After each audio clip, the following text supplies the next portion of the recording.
오늘 94편 1절 말씀을 보겠습니다. 오 주 하나님이여 복수가 주께 속하였나이다.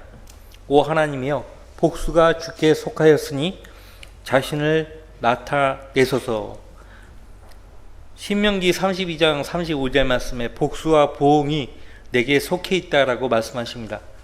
그러니까 복수와 보응은 하나님께 속해 있는 것이기 때문에 우리가 복수심을 가지고 어떤 사람에 대한 원한을 해결하려고 하면 안 됩니다. 심지어는 악인, 나쁜 사람들이 나를 괴롭혔던 나쁜 사람이 안 좋게 되어도 그것을 바라보는 내가 그것을 좋아하면 안 된다고 했어요. 그 말씀이 잠언에 나오죠. 오늘 여러분 잠언 말씀 읽으셨으면 24장 잠언 24장 17절 18절 말씀 읽어드릴게요. 내 원수가 넘어질 때 기뻐하지 말며 그가 실족할 때 내 마음으로 즐거워하지 말라. 주께서 그것을 보시고 불쾌히 여기사 주의 진노를 그에게서 옮기실까 하노라.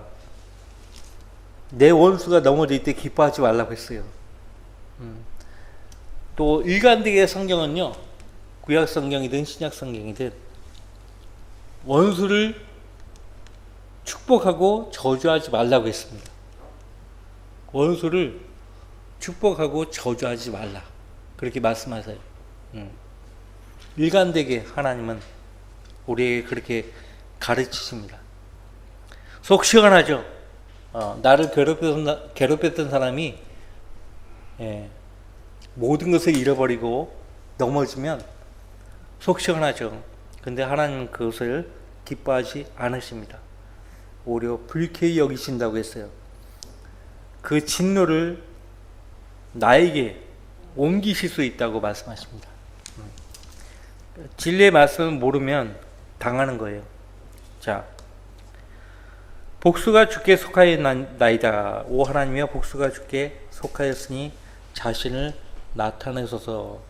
복수하시는 주님 자신을 나타내시는 때는 언제인가?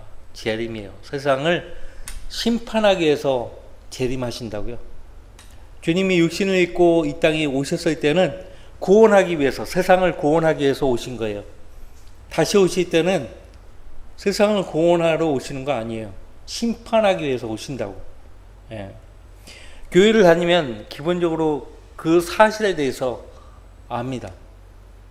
자, 땅을 판단하시는 주여 일어나시어 교만한 자에게 보응하소서. 복수와 보응이라는 단어가 나오죠. 일어나시어 교만한 자에게 보응하소서. 시편에서 일어나소서, 일어나소서, 깨소서, 이런 말씀은 재림하시라는 것이에요. 오시라는 것입니다. 땅을 판단하기 위해서 주님은 오시는 거예요. 일어나시기 전까지는요, 주님이 하나님의 보좌 오른편에 앉아 계십니다. 근데 재림하실 때는 그분이 그 보좌에서 일어나시는 거예요. 왜 교만한 자에게 일어나시어 보응해달라고 요청하고 있는가? 이런 기도는 누가 하는가? 교회 시대의 성도들이 하는 것인가? 아니에요. 대환란을 통과하는 유대인 성도들이 하나같이 이런 기도를 한다고요. 왜?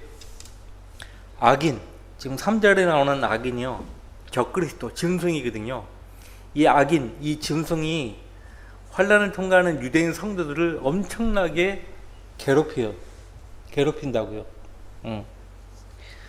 그래서 이런 기도를 하는 거예요. 주여 3절, 악인이 언제까지 환호하리이까? 환호해요. 어떻게 환호할까요? 여러분들 잠깐 요한계시록 13장 짐승에 대한 말씀이죠. 그 짐승이요, 사탄에게 하나님을 모독할 그 입을 받아요. 자, 요한계시록 13장 6절 말씀을 읽어드리면 그 짐승이 입을 벌려, 여기 그 짐승은 사탄이 몸을 입고 이 땅에 내려오는 거예요. 예수님은 흉내내죠. 그 짐승이 입을 벌려 어떻게 한다고요? 하나님을 대적하여 모독하 돼요. 그의 이름과 하나님의 이름과 그의 성막과 하나님의 성막과 하늘에 거하는 자들을 모독하더라. 하늘에 거하는 자들 누구일까요? 들림받아 올라간 성도들이에요. 누구예요? 교회 시대의 성도들. 예. 하나님 곁에서 이 땅에 일어나는 모든 이들을 바라보는 성도들, 그리스도인들, 저와 여러분들을 향해서요 모독하는 거예요. 저주한다고요. 그리고 하나님께서요 이 땅에 남겨진 자들, 우리 데살로니가후서 2장 8절 9절 말씀 암송했죠. 하나님을 알지 못하는 자들과 우리 주 예수 그리스도의 복음에 순종치 아니하는 자들을 불길 가운데서 벌하신다고 했죠. 이런 자들은 주의 임재와 그의 능력의 영광으로부터 떠나 영원한 멸망의 형벌을 받게 될 것이라고 했어요. 그러니까 불길 가운데서 벌받는, 구원을 받을 수 있었는데 거절했던 사람들이 이 대환란 때 남겨주는 거예요. 남겨준 사람들이 벌받는 거예요. 소돔과 고모라 땅에 벌받았듯이 벌받는 거예요. 불길 가운데서. 여러분들 요한계시록 16장 보시면요, 그들이 벌을 받을 때 응당히 하나님 저희가 죄를 지었습니다라고 회개하는 것이 아니고요, 오히려 하나님은 모독해요. 예. 보세요. 16장 9절 말씀부터 그리하여 큰 열기로 사람들을 태우니, 대환란 때는요 엄청나게 뜨거워요. 예. 큰 열기로 사람들을 태운대요. 그들이 이러한 재앙의 권세를 가진 하나님의 이름을 모독하더라. 그들이 회개하지 아니하고 그분께 영광을 돌리지 아니하니라. 다섯째 천사가 자기 호리병을 짐승의 자리에 쏟으니 그의 왕국이 흑암에 쌓이며 그들이 고통으로 인하여 자기 혀를 깨물고 자신들의 고통과 헌대로 인하여 하늘에 계신 하나님을 모독하되 자기들의 행위는 회개치 아니하더라.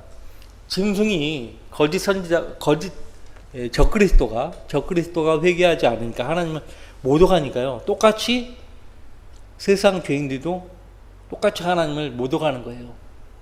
대환란 때 그럴 것이에요. 자, 시편 94편. 그래서 악인이 환호하는 거예요.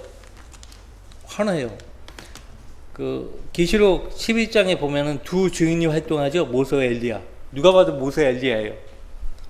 두 증인. 근데 그 두 증인에 대한 예언이요, 어디에서 소선지서 어디에서 예언되어 있었죠? 소선지서 어디에서? 말락. 두 선지자, 두 증인, 모세와 엘리야. 예. 두 올리브 나무, 두 촛대로 예언되어 있죠. 스카렛. 네. 자, 그 두 주인이에요. 두 주인인데 모세와 엘리야가 활동할 때요, 짐승과 더불어서 세상 죄인들이 그 짐승에 대항하는 두 증인을 어떻게 합니까? 짐승이 목을 베버려요. 그리고 사람들이 그 두 증인의 머리들을 끌고 다닙니다. 끌고 다니면서 환호하는 거예요. 게다가 선물까지 주고받아요, 서로. 그것이 요한계시록 11장에 나오지 않습니까? 두 주인이 먹배임 당한 것을 환호하면서요, 선물들을 주고받아요. 끔찍하죠. 요한계시록은 앞으로 이러한 일들을 기록한 예언서입니다. 신약 성경에서 예언서예요. 신약 성경에서 예언서입니다. 묵시록도 아니고요. 예. 자, 다시 시편 94편 돌아오셔서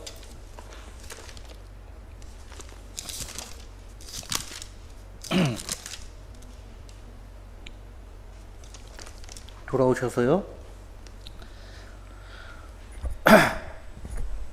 4절. 언제까지 그들이 입을 열어 험한 것들을 말하리이까? 험한 것들. 하나님을 저주하고 모독하니 험한 것들을 말한다라고 하는 거예요. 언제까지 모든 행악자들이 자긍하리이까? 오 주여, 그들이 주의 백성들을 산산조각내며 주의 유업을 괴롭히나이다. 여기서 주의 백성들, 주의 유업은 이스라엘 백성을 가리킵니다. 환난을 통과하는 유대인 성도들을 가리키죠. 사도 야고보와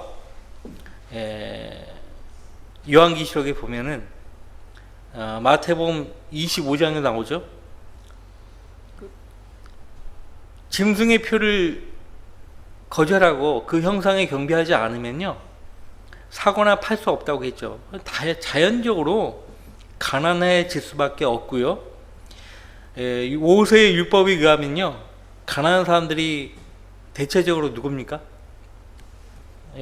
과부, 고아, 타국인, 그죠? 과부, 고아, 타국인이 가난한 사람들이에요. 과부, 남편을 잃은 미망인,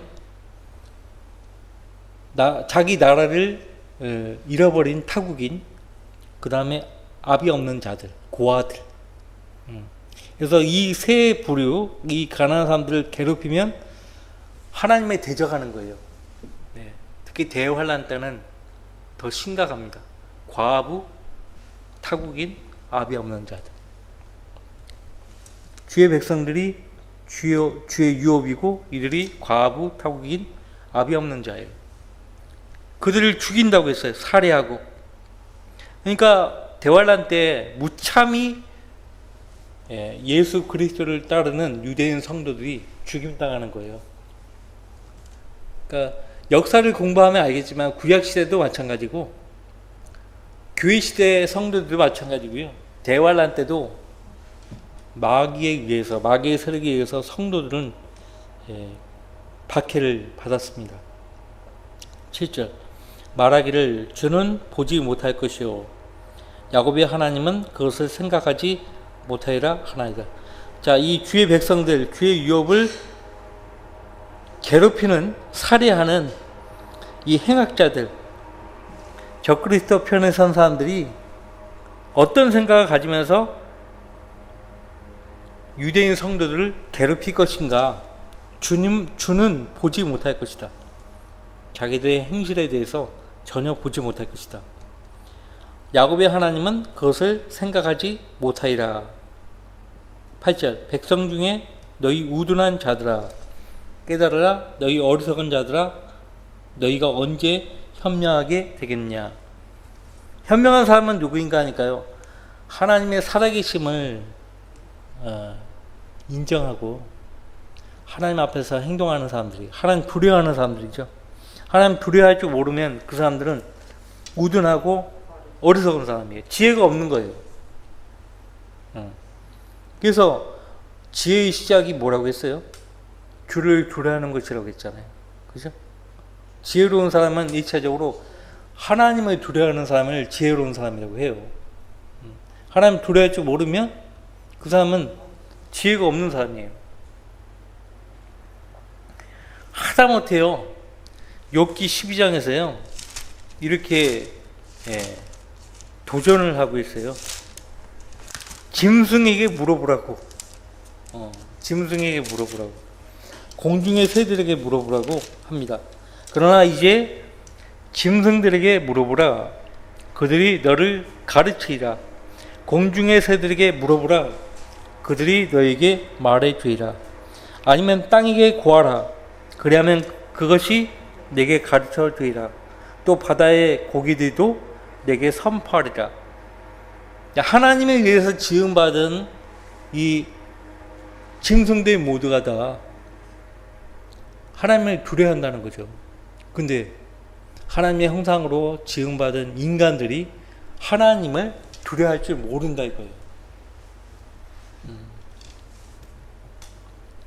로마서 2장에서 바울 사도가 허망해졌다, 더욱 허망해졌다 그렇게 말을 하잖아요. 더욱 허망해졌다. 자, 보세요. 9절. 귀를 심으신 분이 듣지 아니하시겠냐? 귀를 심으신 분 하나님이죠. 베드로가요 흥분해가지고요 대제사장 종 말코라고 이름하는 그 종의 귀를 칼로 대검으로 잘라버렸습니다. 예수님이 칼을 집어 넣으라고 했죠. 칼로 시작하는 자는 칼로 망한다고 했어요. 그리고 그 대제사장 종의 귀에 떨어진 귀를 예수님이 붙이잖아요. 그건 뭐예요? 그 귀를 그분이 심으신 분이에요. 누가 봐도 귀를 심은 거예요.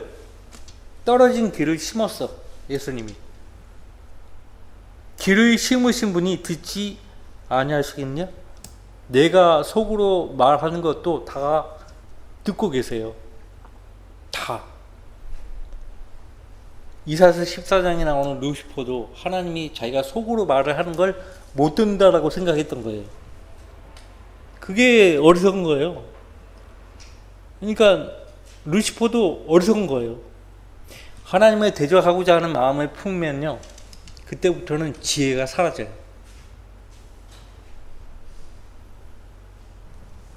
눈을 만드신 분이 보지 아니하시겠냐? 우리가 행하는 모든 행동들을요 하나님이 보시는 거예요.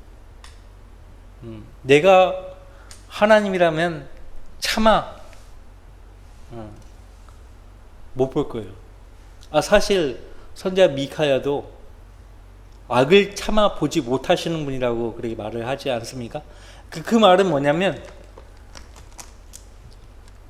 못 보시는 분이란 말이 아니고 악을 견디지 못한다는 분이에요. 악을 견디시지 못한다는 거예요. 하나님이 악을 견디지를 못하신다 이거예요. 그러니까 하나님이 얼마나 진노하시겠어요. 이방을 징계하시는 분이 옳게 하지 아니하시겠냐? 하나님이 누군가를 징계하실 때요 올바른 판단을 가지고 하시는 거예요. 네.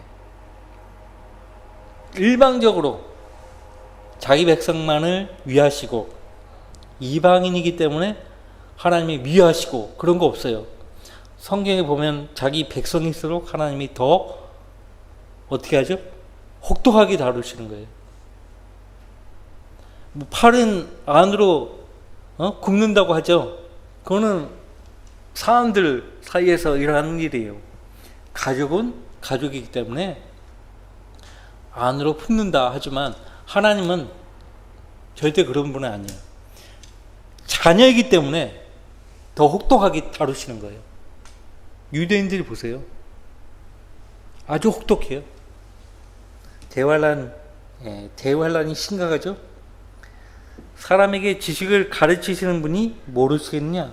사람에게 지식을 가르치신대요. 하나님이. 하나님께 배워야 돼요. 주께서는 사람의 생각을 아시나니 그것들은 허무하도다. 이 94편 11절 말씀을 사도 바울이 고린도전서 3장 20절에서 인용할 때에 사람의 생각을 아시나니 할 때 이 사람을 현명한 자들로 바꿨어요. 현명한 자들로 바꿨다고요. 성령 하나님이 그렇게 바울을 통해서 바꾸시는 거예요. 하나님의 권한입니다. 바울이 무슨 권한이 있어서 그렇게 성경을 바꾼 거 아니에요. 성령 하나님이 바울을 통해서 그렇게 하신 거예요. 그걸 믿을 수 없으면 성경의 영감을 믿을 수 없는 사람이에요. 자, 왜 사람의 생각을 현명한 자들의 생각으로 바울 사도가 바꿨는가? 고린도 교회의 상당수 사람들이요 세상의 지혜에 이미 세뇌당한 상태에 있어요. 세상의 지혜를 가지고 하나님의 지혜를 평가하려고 하는 거예요, 감히. 그래서 현명한 자들의 생각을 하나님께서 허무하게 만드셨다고 말하고 있는 겁니다. 사람들의 생각은 일단 하나님 보실 때 허무해요. 허무해요. 그러니까 성도가 하나님의 뜻 가운데 있으면서 하나님 원하시는 뜻을 어떻게든지 행하려고 노력하면 하나님이 기뻐하신다고요. 여러분이 하나님의 뜻을 위해서 기도하려고 하면 하나님이 기뻐하시는 거예요. 내가 기뻐한다 그래 말씀하신다. 그러니까 하나님이 기쁘시게 하려면 자주 엎드려서 하나님 뜻을 위해서 기도하세요. 오늘 그 목적으로 우리가 모인 거예요. 하나님이 기쁘시게 해드려요. 그리고 만난 사람들에게 복음을 전파하는 거예요. 당신은 죄인으로 태어나서 현재 죄 가운데 살고 있는데 당신은 그 죄 때문에 죽는다고, 지옥 간다고, 지옥에서 구원하시려고 예수님이 오셨다고, 당신의 모든 죄를 예수님이 흘리신 십자가의 피로 다 용서하시고 깨끗게 하셨다고, 예수님 믿으면 구원받는다고. 오늘 신비마을부터 이렇게 쫙 돌았는데 신비마을 거긴 경비원이 없더라고요. 그래서 수월하게 우편함에 이렇게 할머니가 조용히 나한테 오더니 뭐 하는 거? 복음을 전했더니 할머니가 핑 하고 가버려요. 들으려고도 하지 않아. 인상이요. 무슨 적개심을, 우리 공산주의자들 만나면 적개심 품잖아요. 적개심을 품는 거예요. 다 모이고. 자, 세상 사람들이. 오 주여 12절 주께서 징계하시며 주의 법으로 가르침을 받는 사람은 복이 있나니. 이 구절을 우리가 어디서 보았었죠? 주께서 징계하시며 주의 법으로 가르침을 받는 사람은 복이 있다. 욥기 5장 17절에 뭐라고 되어 있어요? 주께서 다루시는 사람은 복이 있다고 했죠. 욥기 5장 17절 말씀은 아주 유명한 말씀이죠. 보라, 하나님께서 바로 잡으시는 사람은 복이 있도다. 바로 잡으실 때 5장 17절 그러므로 너는 전능하신 분의 징계를 멸시하지 말라 그렇게 말씀하시죠. 바로 잡으시는 사람은 복이 있다. 바로 잡기 위해서 징계하시는 거예요. 징계하시는데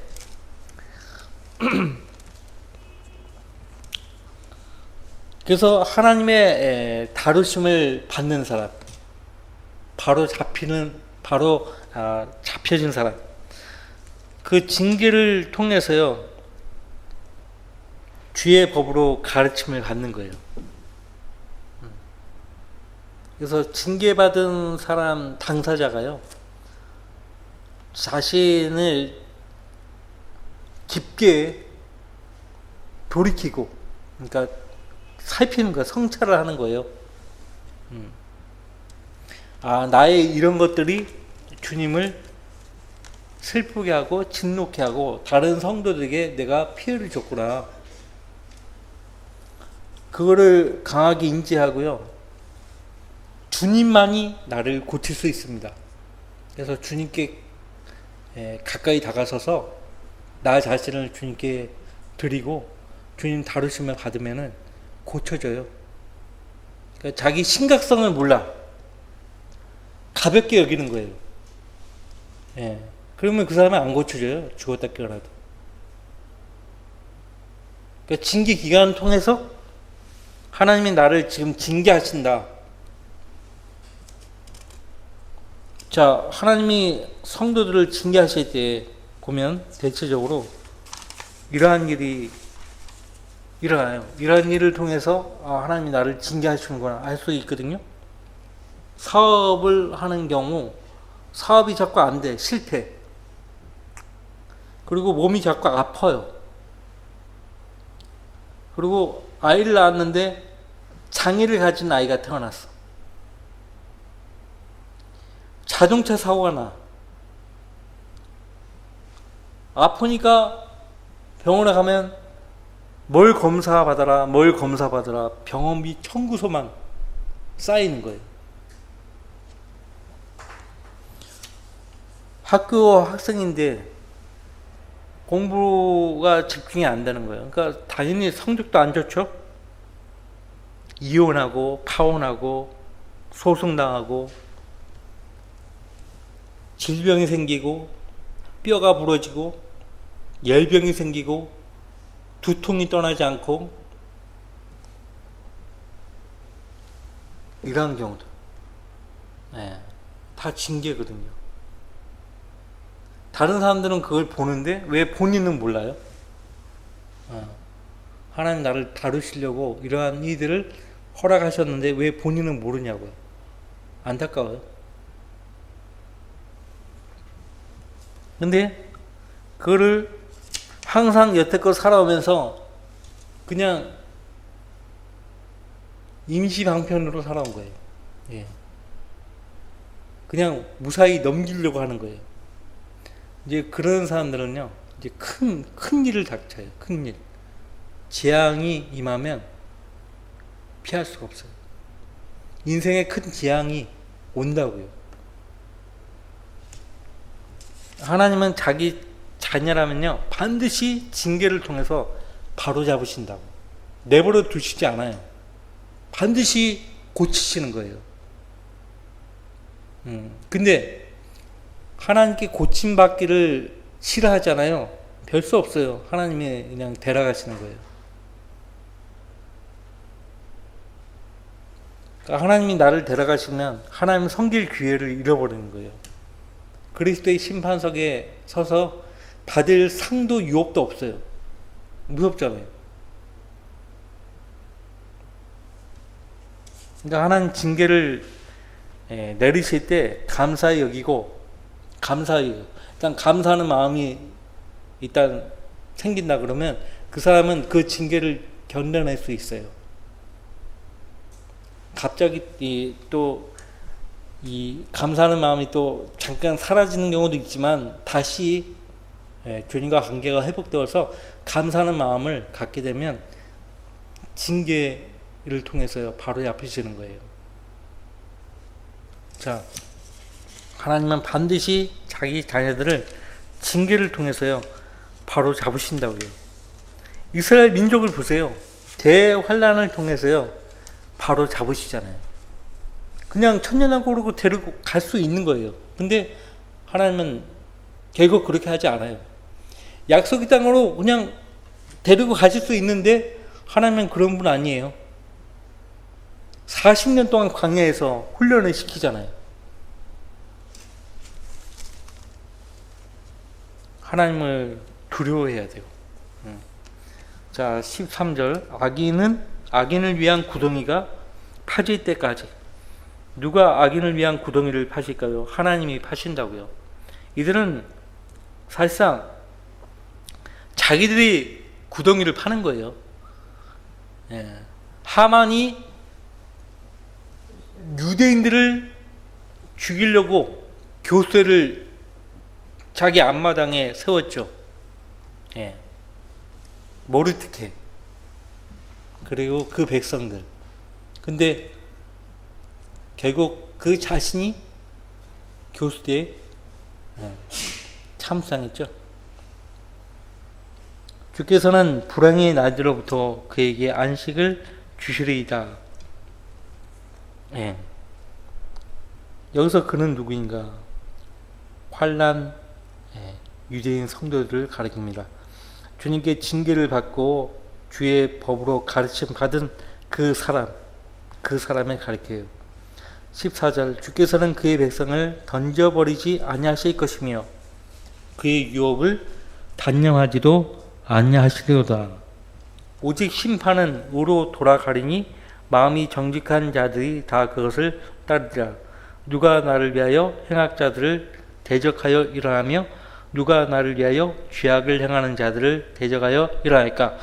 여기서 누가 나를 위하여, 여기서 나는 누구일까? 이 시편 이 시편을 기록한 그 사람 자신을 가리키는 것이 아니고요. 하나님 자신을 가리킵니다. 하나님께서요. 누가 나를 위하여 행악자들을 대적하여 일어나며 누가 나를 위하여 죄악을 행하는 자들을 대적하여 일어날까? 대적하여 일어난다고. 두 증인을 위시해서요. 그 두 증인을 따라 행악자들, 적그리스도 편에 선 사람들을 대적하여 일어나는 거예요. 이를테면 다니엘서 12장을 잠깐 보시면요. 아셔야 돼요, 여러분들.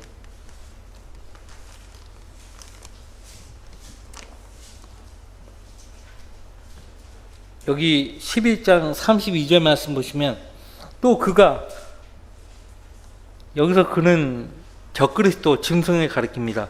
언약을 거슬러 악하게 행하는 그런 자. 그러니까 적그리스도 입장에서 언약을 거슬러 악하게 행하는 그런 자, 유대인 성도들을 가리킵니다. 두 증인을 따라 적그리스도를 대적하는 그 성도들을 가리켜요.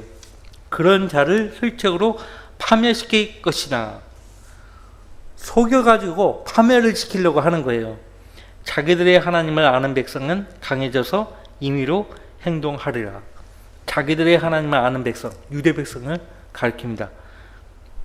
백성들 가운데 깨달은 자들이 망하는 사람을 가르칠 것이나 그래도 그들은 칼과 불꽃과 사로잡힘과 약탈당함으로 여러 날 동안 붕괴되리라.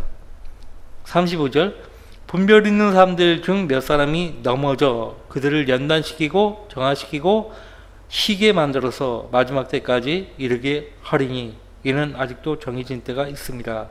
분별 있는 사람들 중 몇 사람, 환난 유대인 성도들 가운데 몇 사람이 이런 행동을 할 것이라고 말을 합니다. 자, 계속 끝까지 봅시다. 시편 94편 17절 주께서 나의 도움이 되지 아니하셨다면 내 혼이 거의 적막 중에 거였으리라. 환난을 통과할 때 하나님이 그 성도의 도움이 되십니다. 도움이 되지 않으면 그 성도는 그 환난을 통해서요 넘어지는 거예요. 일어나지를 못하는 거예요. 예.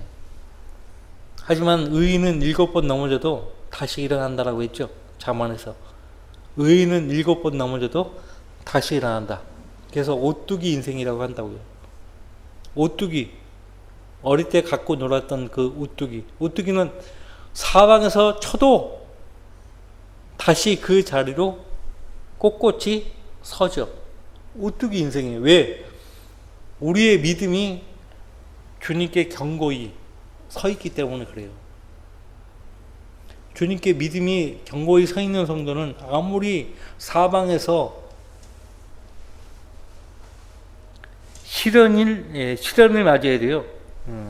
일어나는 거예요. 자, 18절 내가 말하기를 내 발이 미끄러진다 하였을 때에, 다른 말로 하면 실족하였을 때에 오 주여 주의 자비가 나를 붙드셨으니,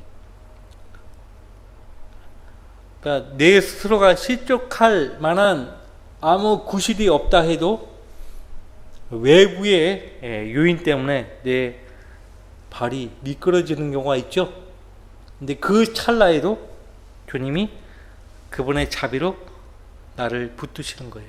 지금 현재 우리가 지금 주님께서 그분의 자비로 저와 여러분을 붙잡고 계시기 때문에 우리가 넘어지지 않는 겁니다. 넘어지지 않는 거예요. 그래서 은혜의 보좌 앞에 담대히 나가서 하나님의 자비를 구하면 성도는 넘어져도 다시 일어나는 거예요. 넘어져도. 예. 내 속에 생각이 많은 때에, 그렇죠. 사람인지라 생각이 많습니다. 여러 생각이 나를 힘들게 할 수 있어요. 주의 위로들이 내 혼을 즐겁게 하나이다. 법으로 해악을 조작하는 불의의 보좌가 어찌 주와 교제하리까. 불의의 보좌가 있어요. 대환란 때 적그리스도가 앉은 그 보좌는 불의의 보좌예요. 그리고 적그리스도는요, 법을 지 마음대로 바꿉니다. 여러분들 좌파 있죠? 좌파가 하는 게 뭔지 아세요? 법을 마음대로 바꾸는 거예요. 자기들 통치에 유리하도록. 자, 보세요. 뉴스를 들어보셔서 알겠지만은 통합사관학교, 지금 육군사관학교, 공군사관학교, 해군사관학교 있죠? 이 사관학교들을 통합한다는 거예요. 미친 거예요. 사회주의 국가에서나 그렇게 하는 거예요. 사회주의 국가, 공산주의 국가에서는 그 사관학교를 통합을 해야지, 중앙 집권 체제에 의해서 그 군대가 움직여질 수 있는 거거든요. 움직여질 수 있는 거예요. 그러니까 자기 통치 유리하도록, 군을 유리하게 만들도록 통합 사관학교를 만들려고 하는 거예요. 그러니까 모르니까 만들든지 신경을 안 쓰잖아요. 이거 위험한 거예요, 진짜. 러시아가, 푸틴이요, 사관학교를 통합해 버렸어요. 그랬더니 훈육관들이요, 교수들이죠, 사관학교에서 학생들을 지도했던 교관들, 그 교수들이 교편에서 떠나버린 거예요. 그러니까 사관학교가 운영이 안 돼요. 그러니까 사관생들이 배우는 게 없어요. 실제 러시아 우크라이나 전쟁 때 장교들이 주의를 잘해야 되는데 주의를 못해요. 배운 게 없으니까. 그게 증거예요. 사회주의 국가들, 공산주의 국가들 통합사관학교를 운영한다고요. 그거는 뭐냐면 중앙집권 체제에 의한 군을 만들려고 하는 거예요. 우리나라가 지금 그렇게 돼가고 있어요. 무섭죠. 그러니까 마음대로 법을 조작을 하는데 해악으로 조작을 해요. 해악. 불의의 보좌는 주님과 교제할 수 없어요. 그들이 의인의 혼을 대적하여 함께 모이며 그 무죄한 피를 정죄하나이다. 그 무죄한 피, 예수 그리스도시죠. 의인 누굽니까? 예수 그리스도예요. 사도 야고보는 너희가 그 의인을 정죄하였도다. 부자들에게 책망할 때에 너희가 그 의인을 정죄했다라고 말을 합니다. 바로 그 의인입니다. 그 무죄한 피. 그러나 주는 나의 방패치며 나의 하나님은 내 피난처의 반석이시라. 그가 그들의 죄악을 그들에게로 돌리실 것이요 그들의 사악함 속에서 그들을 끊으시리니 정녕 주 우리 하나님께서 그들을 끊으시로다. 그들의 사악함, 그들의 죄악. 대환란 때 적그리스도 편에 선 사람들을 가리킵니다. 그러니까 시편은 단순한 시와 노래가 아니에요. 예언입니다. 예언서. 이보다 더 확실한 예언책은 없어요. 94편까지 우리가 봤는데 성경에서 이보다 더 확실한 예언서는 없다고요.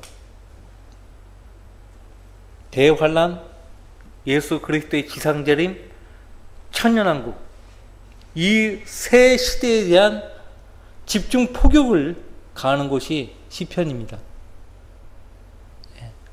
그러니까 세 시대에 대해서 대환란과 예수 그리스도의 지상재림, 천년왕국에 대해서 시편은 아주 강하게, 아주 자세하게, 아주 깊숙이 우리가 알려주고 있는 거예요. 이 시편을 읽으면서 그 세 시대를 모른다? 그 사람은 시편을 지금 영적으로 해석하려고 하니까 모르는 거예요. 자, 그럼 다음 주에 95편을 묵상을 하겠고요. 기도 제목을 보십시오. 기도 제목을 보세요.